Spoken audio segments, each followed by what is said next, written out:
ইংরেজি নতুন বছরের শুভেচ্ছা। স্বাগত নিউজ 24 সন্ধ্যা সংবাদে। আপনাদের সঙ্গে আছি সালেজুর চৌধুরী এবং আমি আফরিন আনোয়ার। বছরের প্রথম দিনেই শিক্ষার্থীদের হাতে তুলে দেয়া হলো নতুন বই। আজ বই সংগ্রহ করেছে প্রাথমিকের শিক্ষার্থীরা। ধাপে ধাপে যা পৌঁছে যাবে সব শিক্ষার্থীদের কাছে।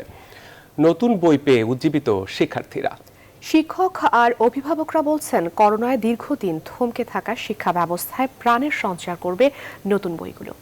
করোনা পরিস্থিতি পেরিয়ে শিগগিরই স্বাভাবিক শিক্ষা কার্যক্রম শুরু হবে এমন প্রত্যাশা সবার। বিস্তারিত জানাচ্ছেন সজল দাস। দীর্ঘদিন পর চিরচেনা রূপে স্কুল প্রাঙ্গণ। নতুন বই নিতে ইউনিফর্ম পরে স্কুলে হাজির শিক্ষার্থীরা, সাথে অভিভাবকরাও। যদিও করোনা পরিস্থিতিতে শিশুদের বদলে বই সংগ্রহের কথা ছিল অভিভাবকদের, কিন্তু দীর্ঘদিনের স্কুলবিহীন বদ্ধ জীবন আর নতুন বইয়ের আকর্ষণ টেনে এনেছে শিক্ষার্থীদের। নতুন বই দিয়ে আমরা পড়াশোনা করব আর পরীক্ষার জন্য তৈরি হব। নতুন বই পেয়ে আমার অনেক ভালো লাগছে।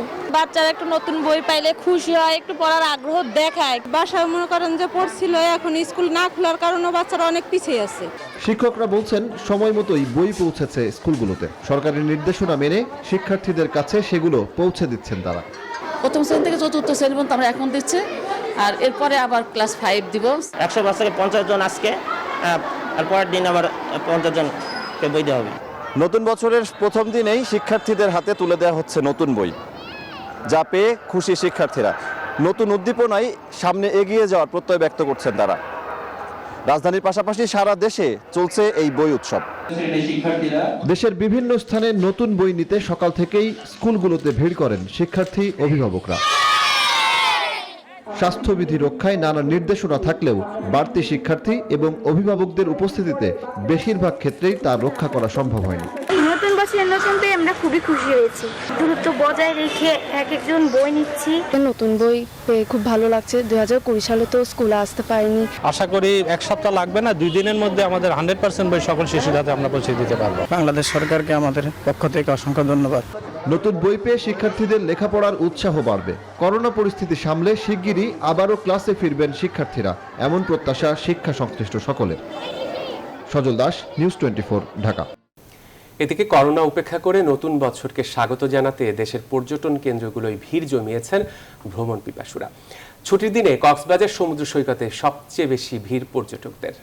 হিমেল হাওয়ায় সৈকতের বালিয়াড়িতে করোনামুক্ত নতুন বছরের প্রত্যাশা ছিল তাদের। চট্টগ্রাম ও রাঙামাটির বিভিন্ন স্পটেও পর্যটক সমাগম দেখা গেছে। স্বাস্থ্যবিধি মানা ও পর্যটকদের নিরাপত্তায় কয়েক স্তরের নিরাপত্তা ব্যবস্থা নিয়েছে ট্যুরিস্ট পুলিশ। প্রতিনিধিদের তথ্য ও চিত্রে ডেস্ক রিপোর্ট।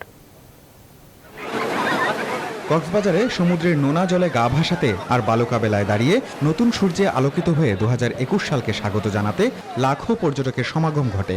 করোনাময় পুরাতন বছরকে বিদায় জানিয়ে শীতের হিমেল হাওয়ায় ছুটি কাটান ভ্রমণপ্রিয় মানুষ। করোনামুক্ত পৃথিবীর স্বপ্ন নিয়ে সাগর পাড়ের বালিয়াড়িতে হাজির হন ভ্রমণ পিপাসুরা। আজকের কক্সবাজারটা খুব আনন্দময়, আর আজকে খুব এনজয় করছি, মানে এক কথায় অসাধারণ। এসে খুবই ভালো লাগছে যে এখানে বছরের প্রথম দিনে এতগুলো মানুষ সবাই এনজয় করা, সবাই একসাথে এত বড় বড় ঢেউ। এসব পর্যটকের নিরাপত্তা ও স্বাস্থ্যবিধি রক্ষায় কয়েক স্তরের ব্যবস্থা ট্যুরিস্ট পুলিশের। করোনা পরিস্থিতির মোকাবেলার জন্য বাংলাদেশ সরকার কর্তৃক যে স্বাস্থ্যবিধি মেনে চলার কথা বলা হয়েছে, সেই বিষয়গুলো আমরা পর্যটকদের সবসময় উদ্বুদ্ধ করে থাকি। বিভিন্ন পয়েন্ট দিয়ে যারা পর্যটকরা সি বিচে নামেন। চট্টগ্রামের বিনোদন কেন্দ্রগুলোতে পর্যটক খুব একটা ছিল না, তবে ফয়স লেক অ্যামিউজমেন্ট পার্ক ও সি ওয়ার্ল্ড সহ বিভিন্ন কেন্দ্রে দেশ বিদেশের পর্যটকের পাশাপাশি নানান বয়সের দর্শনার্থীদের ভিড় ছিল। তবে মহামারীর কারণে বছর শুরুর দিনগুলোতে খুব বেশি পর্যটক সমাগম না করার পক্ষে সিএমপি। বর্ষবরণে পাহাড়েও ভিড় করেছেন পর্যটকরা। কয়েক হাজার মানুষের ভিড়ে পার্বত্য জেলা রাঙামাটি এখন উৎসবের নগরী। একই উৎসবে মেতেছে অপর 2 পার্বত্য জেলা খাগড়াছড়ি ও বান্দরবানও। Desk report, news 24। এদিকে ভয়াবহ করোনা মহামারীতে অনেকটাই স্থবির ছিল গেল বছরের রাজনৈতিক কর্মকাণ্ড। অনেকটা সীমিত পরিসরে পরিচালিত হয় সব রাজনৈতিক কার্যক্রম। 2021 সাল দেশের উন্নয়নে অন্যতম মাইল ফলক হবে এমন দাবি করছে আওয়ামী লীগ। অন্যদিকে বিএনপি মামলাকে প্রাধান্য দিলেও জাতীয় পার্টির দাবি করোনা মোকাবেলা করে জনজীবন স্বাভাবিক করার। তৌফিক মাহমুদ মুন্নার রিপোর্ট। গেল বছরের মার্চে করোনা ভাইরাসের কারণে দেশব্যাপী লকডাউন ঘোষণা করে সরকার। মূলত সেই থেকে রাজনৈতিক কর্মসূচি অনেকটাই নিরুত্তাপ হয়ে যায়। তবে করোনাকালে ত্রাণ, মাস্ক, ওষুধপত্র বিতরণে নিজেদেরকে ব্যস্ত রাখে রাজনৈতিক দলগুলো। করোনাকালে রাজনীতিতে নতুন শব্দের উদ্ভব হয় ভার্চুয়াল মিটিংয়ের। জনগণের মাল। বিগত বছরের চ্যালেঞ্জে নিজেদেরকে অনেকটা সফল দাবি করে আওয়ামী লীগের নেতা বললেন, চলতি বছর হবে তাদের জন্য মাইল ফলক। 2021 সাল হবে বাংলাদেশের জন্য একটা অত্যন্ত গুরুত্বপূর্ণ একটা বছর। এই বছরটা উন্নয়নের মাইল ফলক হিসেবে চিহ্নিত থাকবে। এলিভেটেড এক্সপ্রেস 2021 সালের শেষ নাগাদে চালু হওয়ার কথা আছে। ইতিমধ্যে বেশ কয়েকটি জেলার সঙ্গে আন্তঃজেলা সংযোগ যেটা হাইওয়ে, সেগুলো সব 4 লেন করা হচ্ছে, কিছু কিছু 6 লেন করা হচ্ছে। রাজনীতি থেকে করোনা মোকাবেলা করে স্বাভাবিক জীবনে ফেরার দাবি জাতীয় পার্টির। তবে করোনা থেকেও মামলাকে বেশি প্রাধান্য দিচ্ছে বিএনপি। 21 সাল যে যতক্ষণ যে মানুষের স্বাস্থ্য, জীবনটা তাকে নিশ্চিত করতে হবে। তারপর জীবিকার প্রশ্ন, এই দুটোর মধ্যে তো জীবন জীবিকা একটা, এই দুটোর মধ্যে তো একটা এমন একটা সম্পর্ক আছে, অঙ্গাঙ্গিভাবে জড়িত। তাই আমরা মনে করি জীবন জীবিকা সবকিছু নিয়ে আমাদের ভাবতে হবে। আমি আশাবাদী মানুষ। আমি আগামী 2021 সালটি আমরা আশা করি যে একটি গণতান্ত্রিক সরকার বাংলাদেশে প্রতিষ্ঠা হবে এবং আমাদের যে মৌলিক অধিকার, আইনি শাসন, বিচার বিভাগের স্বাধীনতা, মানুষের যে ভোটাধিকার, এটা প্রতিষ্ঠিত হবে। 2020 সাল থেকে 2021-এ রাজনৈতিক কর্মসূচিতে স্বাভাবিক হওয়ার আশাবাদ সব রাজনৈতিক দলেরই। জাতীয় রাজনীতিতেও যে আমাদের যে যে অস্থিরতা, যে অস্থিতিশীল একটি পরিস্থিতি আমাদের দেশের মধ্যে, রাজনৈতিক কর্মকাণ্ড চাই, মানুষ আবার চাকরি ফিরে পাক, মানুষের আবার প্রত্যাশা পূরণ হোক, আমরা আবার এই যে সামাজিক দূরত্ব না গিয়ে সামাজিক বন্ধনটা কিভাবে দৃঢ় করা যায়। এই সাংগঠনিক তৎপরতার মাধ্যমে আমাদের তৃণমূল পর্যায় থেকে নতুন করে বিভিন্ন সংগঠন ঢেলে সাজানো হবে, আমাদের বিভিন্ন স্তরের সংগঠনকে ঢেলে সাজানো হবে। তৌফিক মাহমুদ মুন্না, নিউজ 24, ঢাকা। আওয়ামী লীগের সাধারণ সম্পাদক ওবায়দুল কাদের বলেছেন, নতুন বছরে করোনাজনিত নানা খাতে সংকট কাটিয়ে এক উন্নত সমৃদ্ধ বাংলাদেশ বিনির্মাণে এগিয়ে যাবে সম্ভাবনার নবদিগন্তে। সরকারি বাসভবনে গণমাধ্যমে দেয়া ব্রিফিংয়ে এসব কথা জানান ওবায়দুল কাদের। রাজনীতিতে নেতিবাচক ধারার পরিবর্তে ইতিবাচক ধারা ফিরে এসে নতুন বছরে নতুন আশার মালা গেঁথে এগিয়ে যায় সমৃদ্ধ বাংলাদেশের স্বপ্নময় অভিযাত্রায়। এটাই হোক আজকের প্রত্যাশা। প্রতি বছরই বিএনপি শক্তি সঞ্চার করছে জানিয়ে বিএনপি মহাসচিব মির্জা ফখরুল ইসলাম আলমগীর বলেছেন, নতুন বছরে গণতন্ত্র ফিরে পাবে দেশের মানুষ। শুক্রবার জাতীয়তাবাদী ছাত্র দলের 42তম প্রতিষ্ঠা বার্ষিকী উপলক্ষে রাজধানীর শেরেবাংলা নগরে দলের প্রতিষ্ঠাতা জিয়াউর রহমানের সমাধিতে পুষ্পস্তবক অর্পণ শেষে একথা বলেন তিনি। বলেন, বাংলাদেশের মানুষ আওয়ামী লীগ সরকারের দখলদারি মেনে নেবে না। সাংগঠনিকভাবে বিএনপি এখন আরও শক্তিশালী দাবি করে ফখরুল বলেছেন, 2021 সালের প্রথম দিনে তারা খালেদা জিয়াকে মুক্ত করার শপথ নিয়েছেন।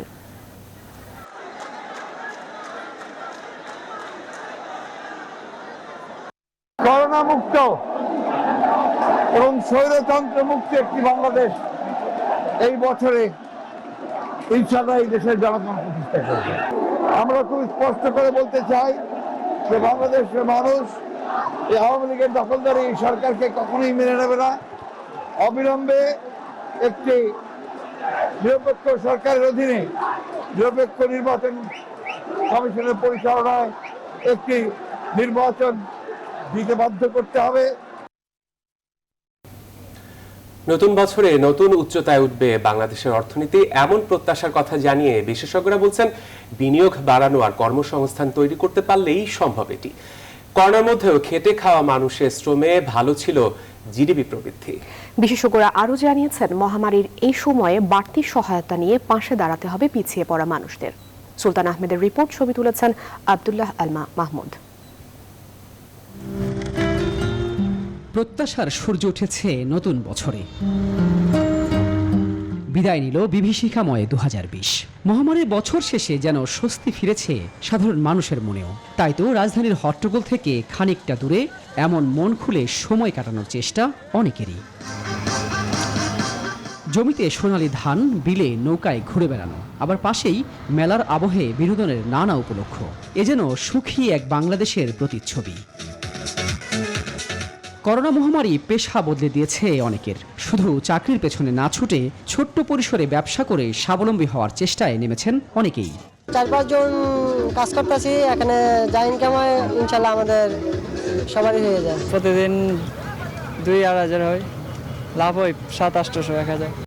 বিভিন্ন সংস্থার হিসেবে উঠে আসছে দেশে বাড়ছে বেকারের সংখ্যা। রামরুর হিসেবে মহামারীতে বিদেশে শ্রমিক যাওয়া কমেছে 71%। করোনা মহামারীতে চাকরি হারানোর সংখ্যাও নেহায়েত কম নয়। তার মধ্যে প্রতি বছর যারা কর্মক্ষেত্রে প্রবেশ করে তাদের জন্য রয়েছে অনিশ্চয়তা। বেসরকারি বিনিয়োগ না বাড়লে কর্মসংস্থানও বাড়বে না বলছেন বিশেষজ্ঞরা। গার্মেন্টস সেক্টরটাকে যদি আমরা উজ্জীবিত করতে পারি, বর্ধিত করতে পারি, তাহলে সেখানে কিছু কর্মসংস্থান হবে। আমরা যদি কৃষিকে উজ্জীবিত রাখতে পারি তাহলে সেখানে কিছু কর্মসংস্থান হবে। সরকার প্রচুর প্রকল্প গ্রহণ করেছেন, পদ্মা সেতু থেকে আরম্ভ করে অন্যান্য যে পায়রা বন্দর, তারপরে ডিপসি পোর্ট, মাতার বাড়িতে সবই করেছেন, কিন্তু এর সুফলটা পেতে একটু সময় লাগবে। নতুন বছরে করোনার প্রভাব কমে আসলে প্রত্যাশার চেয়েও বেশি গতি পাবে অর্থনীতি, বলছেন সংশ্লিষ্টরা। নতুন বছরে কর্মসংস্থানের চ্যালেঞ্জটি মোকাবেলা করতে পারলে বাংলাদেশের বুকে এক সম্ভাবনার সূর্য উঠবে, সেই প্রত্যাশায় 17 কোটি মানুষ।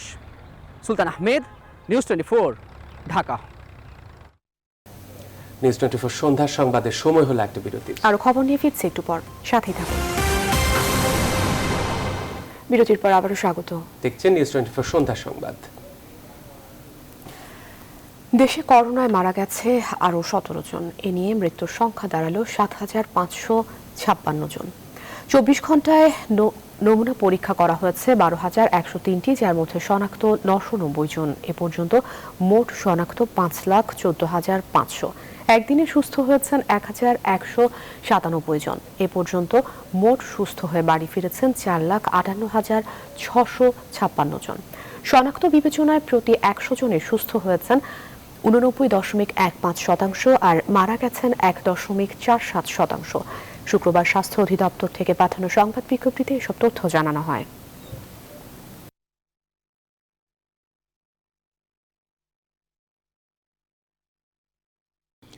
এবারে বৈশ্বিক করোনা পরিস্থিতির খবর। বছরের শেষ দিন বিশ্বব্যাপী রেকর্ড 7,36,680 জন করোনা ভাইরাস আক্রান্ত হয়েছেন। মোট সংক্রমণ ছাড়িয়েছে 8,39,00,000। একই সময়ে 13,411 জনের মৃত্যুতে মোট মৃতের সংখ্যা 18,27,000 ছাড়িয়েছে। করোনার তালিকায় শীর্ষে থাকা যুক্তরাষ্ট্রে আক্রান্ত ও মৃত্যু এখনও লাগামহীন। দেশটিতে 24 ঘন্টায় 3,438 জনের মৃত্যু হয়েছে। এছাড়া দেশটির ফ্লোরিডায় করোনা ভাইরাসের নতুন স্ট্রেন শনাক্ত হয়েছে। চীনেও করোনার নতুন ধরনটি শনাক্ত হয়েছে। ব্রিটেনের স্বাস্থ্য মন্ত্রণালয়ের মতে বৃহস্পতিবার দেশটিতে আক্রান্ত হয়েছেন 55,892 জন। ব্রাজিলে 24 ঘন্টায় নতুন করে 250,000-এর বেশি আক্রান্ত হয়েছেন। তবে তুলনামূলকভাবে কমছে ভারতে আক্রান্ত আর মৃতের সংখ্যা।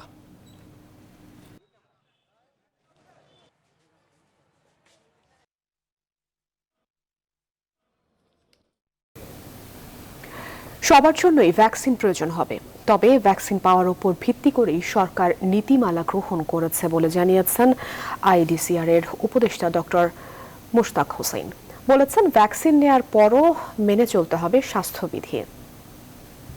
জনস্বাস্থ্য বিশেষজ্ঞদের মতে 70 থেকে 80% মানুষের ভ্যাকসিন প্রয়োগ সম্ভব হলেই কেবল অনেকটা নিরাপদ বোধ করা সম্ভব। প্লাবন রহমানের রিপোর্টে বিস্তারিত। অক্সফোর্ড অ্যাস্ট্রাজেনেকার ভ্যাকসিন অনুমোদন পেয়েছে যুক্তরাজ্যে, যে ভ্যাকসিন চলতি মাসের মাঝামাঝি পাওয়ার ব্যাপারে আশাবাদী বাংলাদেশ। ভারতের সেরাম ইনস্টিটিউটের কাছ থেকে 6 মাসে অক্সফোর্ডের 3 কোটি ভ্যাকসিন বাংলাদেশে আসবে বলে জানিয়েছেন স্বাস্থ্যমন্ত্রী। পাশাপাশি জাতিসংঘের মাধ্যমে আরও 5 কোটি ভ্যাকসিন পাচ্ছে বাংলাদেশ। গেল 27 ডিসেম্বর রাজধানীতে এক অনুষ্ঠানে স্বাস্থ্যমন্ত্রী জানিয়েছেন, গর্ভবতী মহিলাদের পাশাপাশি 18 বছরের নিচে কারোর ভ্যাকসিন লাগবে না। সব মিলিয়ে 5.5 কোটি মানুষকে ভ্যাকসিন পরিকল্পনার বাইরে রাখছে সরকার। আসলেই কি ভ্যাকসিন দরকার নেই দেশের এই বড় জনগোষ্ঠীর? ভ্যাকসিন প্রতিটি মানুষের জন্য প্রয়োজন, কিন্তু প্রাপ্যতা অনুযায়ী সেই ভ্যাকসিনটা বিতরণ করার নীতিমালা করা হয়েছে। সবচেয়ে আগে কারা পাবেন, তারপরে কারা পাবেন, সে অগ্রাধিকার তালিকা করা হয়েছে।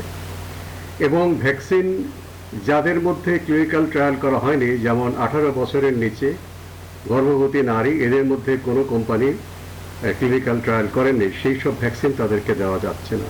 প্রত্যাশা করা হচ্ছে এই সময়কালের মধ্যে 18 বছরের কম বয়স এবং গর্ভবতী নারীদের উপর এই ভ্যাকসিনটির ট্রায়াল দেওয়া হবে এবং সেই ফলাফল অনুযায়ী সিদ্ধান্ত নেওয়া হবে তাদেরকে ভ্যাকসিন দেওয়ার বিষয়টি। দেশের 70 থেকে 80 ভাগ মানুষ ভ্যাকসিনের আওতায় না আসা পর্যন্ত নিরাপদ বোধ করা যাবে না বলে জানাচ্ছেন জনস্বাস্থ্য বিশেষজ্ঞরা। একই সঙ্গে কার দেহে ভ্যাকসিন কতটা কার্যকরী হবে সেটিও নিশ্চিত নয়। তাই ভ্যাকসিন নেয়ার পরও স্বাস্থ্যবিধি মেনে চলার আহ্বান জানাচ্ছেন জনস্বাস্থ্য বিশেষজ্ঞরা। এই ভ্যাকসিন কিন্তু শতকরা 100 ভাগ কার্যকরী এখনো কেউ করতে পারেনি। অর্থাৎ যদি 10 জনের ভিতরে ভ্যাকসিনটা কাজ না করে শতকরা, তাহলে তারা কিন্তু করোনা আক্রান্ত হতে পারে। দেশের 70 থেকে 80% মানুষকে ভ্যাকসিন না দেওয়া পর্যন্ত কিন্তু আমরা কেউ নিরাপদ নই। মোদ্দা কথা, দেশের 70 থেকে 80% মানুষকে ভ্যাকসিন প্রদান সম্পন্ন না হওয়া পর্যন্ত সবাইকে মাস্ক পরতে হবে, স্বাস্থ্যবিধি মেনে চলতে হবে। এখন পর্যন্ত যে পরিকল্পনা তাতে 5.5 কোটি অর্থাৎ জনসংখ্যার প্রায় 30 ভাগই থেকে যাচ্ছে ভ্যাকসিন পরিকল্পনার বাইরে। আর পরিকল্পনার মধ্যে থাকা 8 কোটি মানুষকে ভ্যাকসিন দিতে সময় লাগবে 1 বছরেরও বেশি সময়। তাই ভ্যাকসিন আসলেও আরও কতদিন মৃত্যু ভয় সঙ্গে নিয়ে চলতে হবে, স্বাস্থ্যবিধি মেনে চলতে হবে, এসব প্রশ্নের উত্তর এখনও অজানা। প্লাবন রহমান, নিউজ 24, ঢাকা। এদিকে অক্সফোর্ডের করোনা ভ্যাকসিনের অনুমোদন দিল ভারত। আর জরুরি ব্যবহারের জন্য ফাইজার বায়োনটেকের করোনা ভাইরাস ভ্যাকসিনকে তালিকাভুক্ত করল বিশ্ব স্বাস্থ্য সংস্থা। গুরুত্বপূর্ণ এই পদক্ষেপের ফলে উন্নয়নশীল দেশগুলোর জন্য টিকা পাওয়া সহজ হবে বলে মনে করছে সংস্থাটি। মাসুদ রানার ডেস্ক রিপোর্টে বিস্তারিত। অবশেষে বছরের প্রথম দিনে করোনা টিকার ছাড়পত্র পাওয়ার রাস্তা পরিষ্কার হলো ভারতের। দেশটির কেন্দ্রীয় স্বাস্থ্য মন্ত্রণালয়ের বিশেষজ্ঞ কমিটির পক্ষ থেকে এই ছাড়পত্র দেওয়া হয়েছে। পরীক্ষামূলকভাবে দেশে করোনা টিকা প্রয়োগ আগে শুরু হয়েছিল। ছাড়পত্রের পর এবার টিকাটিকে ঔষধ নিয়ন্ত্রণ সংস্থা ড্রাগ কন্ট্রোল জেনারেল অব ইন্ডিয়ার কাছে পাঠানো হবে। এদিকে বিশ্ব স্বাস্থ্য সংস্থার কাছ থেকে জরুরি ব্যবহারের অনুমোদন পেল ফাইজার বায়োএনটেকের করোনা ভ্যাকসিন। এর ফলে প্রশস্ত হলো বিশ্বের সবকটি দেশে টিকার আমদানি ও বিতরণের দ্রুত অনুমোদনের পথ। সুরক্ষা মান অর্জন করেছে আলোচিত এই টিকা। সেই সাথে ঝুঁকির তুলনায় সুবিধা বেশি বলে মন্তব্য করেছে বিশ্ব স্বাস্থ্য সংস্থা। ফাইজার ও মডার্না টিকাদান কর্মসূচি অব্যাহত রয়েছে যুক্তরাষ্ট্রে। চলতি মাসের মধ্যেই অন্তত 10 লাখ মানুষের দেহে টিকা প্রয়োগের লক্ষ্যমাত্রা নির্ধারণ করেছে নিউ ইয়র্ক কর্তৃপক্ষ। এদিকে বৃহস্পতিবার চীনের সিনোফার্ম করোনা ভ্যাকসিনটি 12 লাখ ডোজ কেনার ঘোষণা দিয়েছে পাকিস্তান। মাসুদ রানা, নিউজ 24। নিউজ 24 সন্ধ্যার সংবাদের এ পর্যায়ে নিচ্ছি আরো একটি বিরতি। সাথে থাকুন। বিরতির পর আবারও স্বাগত। দেখছেন নিউজ 24 সন্ধ্যার সংবাদ। সড়ক দুর্ঘটনায় দেশের বিভিন্ন স্থানে 9 জন নিহত হয়েছেন। এর মধ্যে নরসিংদীর বেলাপো উপজেলায় নিহত হয়েছেন 4 জন। শুক্রবার বিকেলে ঢাকা সিলেট মহাসড়কের জংখোয়ায় এই দুর্ঘটনা ঘটে। ঢাকা থেকে সিলেটগামী একটি বাস ওই এলাকায় পৌঁছলে বিপরীত দিক থেকে আসা একটি প্রাইভেট কারের সঙ্গে মুখোমুখি সংঘর্ষ হয়। এতে প্রাইভেট কারটি দুমড়ে মুচড়ে যায়। প্রাইভেট কারে থাকা 5 যাত্রীর মধ্যে ঘটনাস্থলেই 4 জনের মৃত্যু হয়। এছাড়া কক্সবাজারের চকরিয়ায় যাত্রীবাহী বাস ও মাটি ভর্তি ডাম্পারের মুখোমুখি সংঘর্ষে 2 জন নিহত হয়েছেন। গুরুতর আহত হন 5 জন। সিলেটের ট্রাকের সঙ্গে পর্যটকবাহী মাইক্রোবাসের সংঘর্ষে 1 জন মারা গেছেন। শুক্রবার সকালে সিলেট তামাবিল সড়কের পরনগাঁও বাজার এলাকায় এই দুর্ঘটনা ঘটে। এছাড়া বগুড়ায় 1 জন ও শেরপুরে 1 জন নিহত হওয়ার খবর পাওয়া গেছে।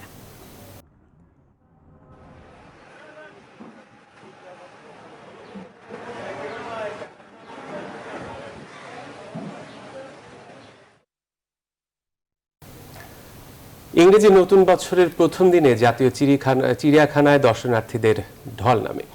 বিশেষ করে যারা ঢাকায় থাকেন তাদের অনেকেই পরিবার পরিজন নিয়ে চিড়িয়াখানায় যান। তবে করোনা সংক্রমণের মধ্যেই স্বাস্থ্যবিধি উপেক্ষা করেছেন অনেকেই। বিস্তারিত তালুকদার বিপ্লবের রিপোর্টে। নতুন বছরকে বরণ, তাই শুক্রবার রাজধানীর চিড়িয়াখানা ছিল দর্শনার্থীদের উপচে পড়া ভিড়। ভ্রমণ আনন্দের শেষ নেই শিশুদের পাশাপাশি বড়রাও চিড়িয়াখানা দর্শনে এসেছেন। খুবই আনন্দ করছে, দেখা যায় ছোট বাচ্চা কাছে এরা দেখে পশু পাখি দেখে অনেক আনন্দ করছে। খারাপ সময়ের মধ্য দিয়েও সবাই চাচ্ছে যে লাইফটাকে আমরা একটু এনজয় করি। করোনার পরে প্রথম বাইরে আসা, বাচ্চা আছে, ফ্যামিলি ছোট বাচ্চা। চিড়িয়াখানায় এসে পশু পাখির খাঁচা ছাড়া অন্যদিকে যেতে চায় না শিশুরা। ভালো লেগেছে যে হরিণ, বাঘ, জেব্রা। আমি চিড়িয়াখানায় আসলাম। কি দেখেছো? চিতাবাঘ দেখেছি। দর্শনার্থীদের চলার পথে পথে স্বাস্থ্য সচেতনতামূলক প্রচারণা চোখে পড়ে। মাস্ক ব্যবহারে যথেষ্ট সচেতনতা আছে, কিছুক্ষণ পর পরে ঘোষণা দেওয়া হচ্ছে। কন্ট্রোল করা যাইতেছে। আপনি দেখছেন কত বাস আসছে, এত বাস তো কখনোই আসে না। জাতীয় চিড়িয়াখানার কিউরেটর অবশ্যই স্বীকার করেন সবাই স্বাস্থ্যবিধি মানছে না। আমার বিশ্বাস যে 95% মানুষের মুখে আপনি মাস্ক দেখতে পাইছেন, 5% হয়তো গলায় ঝুলনে আছে অথবা পকেটে আছে। তালুকদার বিপ্লব, নিউজ 24, ঢাকা। এবারে ফার্স্ট সিকিউরিটি ইসলামী ব্যাংক অর্থ ও বাণিজ্য সংবাদ।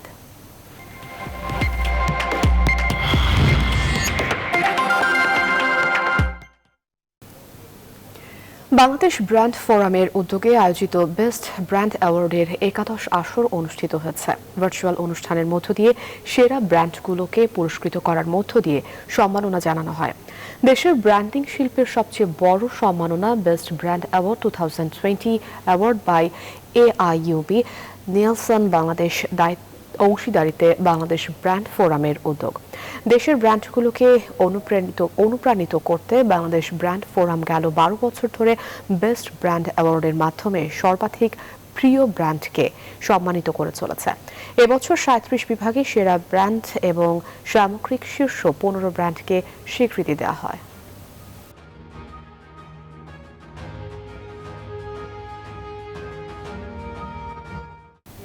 সন্ধ্যা সংবাদে আরো একটা বিরতি নিচ্ছি। আর খবর নিয়ে ফিরছি একটু পর, সাথে থাকুন। বিরতির পর আবারও স্বাগত, দেখছেন নিউজ 24 সন্ধ্যার সংবাদ। এবারে আন্তর্জাতিক। 31 ডিসেম্বর রাত 11টার পর আনুষ্ঠানিকভাবে শেষ হলো ব্রিটেন ও ইউরোপীয় ইউনিয়নের দীর্ঘ 47 বছরের সম্পর্ক। বৃহস্পতিবার সকালে রানী দ্বিতীয় এলিজাবেথ চুক্তিতে স্বাক্ষর করেন, ফলে ব্রেক্সিট চুক্তিটি ব্রিটেনে আইনে পরিণত হয়। আর ব্রেক্সিটের মধ্য দিয়ে বাণিজ্য নীতি ছাড়াও পরিবর্তন ঘটবে আরও বেশ কিছু ক্ষেত্রে। এদিকে ছেলেকে সবসময় সমর্থন দিয়ে আসা বরিস জনসনের বাবা ফ্রান্সের নাগরিকত্ব চেয়ে বসেছেন। বিস্তারিত জানাচ্ছেন নাহিদ জিহান। নানা জল্পনা কল্পনার পর অবশেষে চূড়ান্তভাবে কার্যকর হলো ব্রেক্সিট পরবর্তী বাণিজ্য চুক্তি। ব্রিটিশ স্থানীয় সময় বৃহস্পতিবার রাত 11টা থেকে ইইউর বাণিজ্য নীতি থেকে আনুষ্ঠানিকভাবে বেরিয়ে গেল যুক্তরাজ্য। লন্ডনের ওয়েস্টমিনিস্টারে রাত 11টায় বিগ বেনে চূড়ান্ত বিদায়ী ঘণ্টা বেজে ওঠে। এর আগে বুধবার ব্রিটিশ পার্লামেন্টে 521 ভোট পেয়ে পাশ হয় ব্রেক্সিটের বাণিজ্য চুক্তির বিলটি। এরপর বৃহস্পতিবার সকালে রানী দ্বিতীয় এলিজাবেথ চুক্তিতে স্বাক্ষর করার ফলে ব্রেক্সিট চুক্তিটি ব্রিটেনে আইনে পরিণত হয়। আর এ আইনের আওতায় নতুন বছরে আলাদা বাজার গড়ে তুলবে ইইউ ও যুক্তরাজ্য। বন্ধ হয়ে যাবে অবাধ চলাচল। ইউরোপীয় পার্লামেন্টে সদস্যপদ হারানো থেকে শুরু করে পাল্টে যাবে ব্রিটেনের পাসপোর্টের রং, সেই সঙ্গে চালু হবে বিশেষ ব্রেক্সিট কয়েন। এ বিষয়ে এক ভিডিও বার্তায় সবাইকে নতুন বছর আর ব্রেক্সিট কার্যকরের শুভেচ্ছা জানান প্রধানমন্ত্রী বরিস জনসন। ব্রেক্সিটের মধ্য দিয়ে ব্রিটেনের ভবিষ্যৎ এখন সুদৃঢ়ভাবে আমাদের হাতেই রইল। আর যেগুলো আমরা দৈনন্দিন জীবনে করতাম কিন্তু অতীতে হারিয়ে ফেলেছি বলে মনে করছি, আমি বিশ্বাস করি 2021 সালে আমরা সেগুলোই সর্বোপরি আবার করতে পারব। অন্যদিকে বরিস জনসনের বাবা স্ট্যানলি জনসন ফ্রান্সের নাগরিকত্বের জন্য আবেদন করেছেন। বৃহস্পতিবার স্ট্যানলি জানান, ব্রেক্সিটের পর ইউর সঙ্গে সম্পর্ক বজায় রাখতে তিনি ফ্রান্সের পাসপোর্টের জন্য আবেদনের প্রক্রিয়াধীনে আছেন। স্ট্যানলি জনসন ইউরোপীয় পার্লামেন্টের সাবেক সদস্য। এ বিষয়ে কিছুটা সমালোচনার জেরে স্ট্যানলি জানান, ফ্রান্সের সঙ্গে দৃঢ় পারিবারিক সম্পর্কের কারণে তিনি ফরাসি নাগরিক হতে চান। নাহিদ জিহান, নিউজ 24।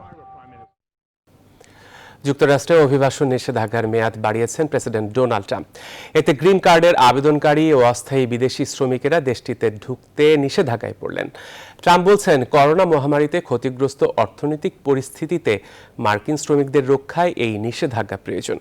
গেল বছরের এপ্রিল ও জুন মাসে এই নিষেধাজ্ঞা জারি করা হয়। 31 ডিসেম্বর নিষেধাজ্ঞার মেয়াদ শেষ হয়ে যাওয়ার কথা ছিল, তবে নিষেধাজ্ঞার মেয়াদ এবছরের 31 মার্চ পর্যন্ত বাড়ানো হয়েছে। বিদেশি শ্রমিকদের ওপর এই নিষেধাজ্ঞার বিরোধিতা করেছেন যুক্তরাষ্ট্রের ব্যবসায়ীরা।